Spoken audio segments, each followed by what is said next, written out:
Madam Chairman, and welcome, Mr. Whitaker. Thank you.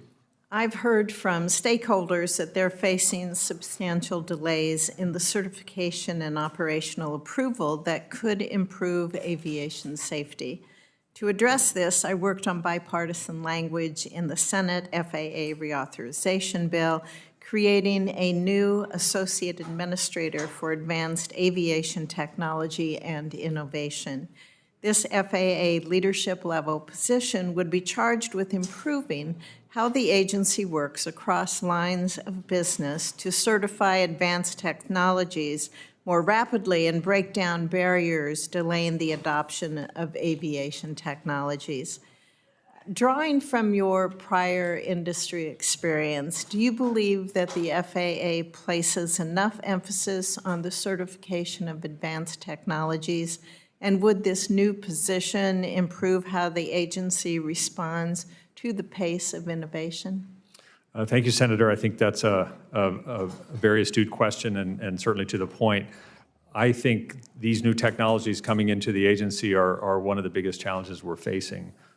We don't necessarily understand everything about them, especially when there's extensive software involved in interactions between new technologies. So we need to have resources put in making sure there's a holistic understanding of how these systems interact and where the risks are and where the faults are. So I think that's a step in the right direction, certainly. Good. Also, the Nebraska Division of Aeronautics serves as the agent for airport sponsors seeking federal grants. It's been noted that the interpretation of eligibility and requirements for projects are not uniformly enforced from region to region, state to state, and even between different FAA planners and engineers within a state.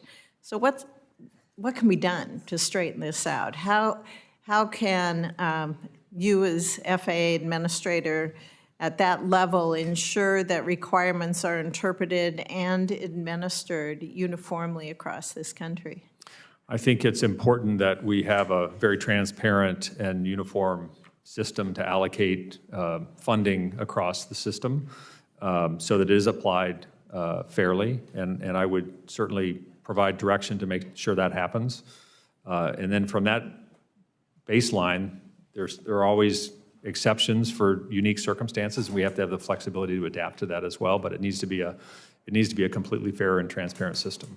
You know, when we have some of these cases brought to our attention, though, if we're able to present that information to you, will you take a personal interest in trying to figure out just why maybe some of these discrepancies are happening? I'd be happy to work with you on that, yes. Thank you.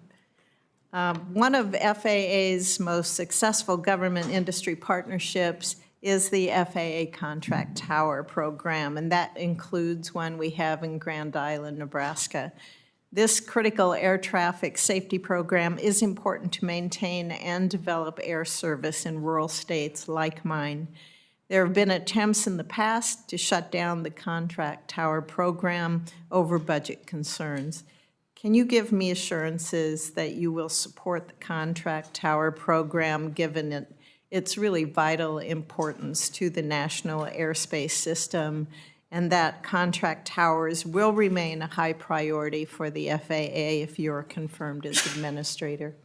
Yes, Senator, I can give you that assurance. I think contract towers are an important part of our network of smaller airports, and we need to maintain those and make sure they're viable. Thank you very much. Thank you, Madam Chair. Thank you. Thank you.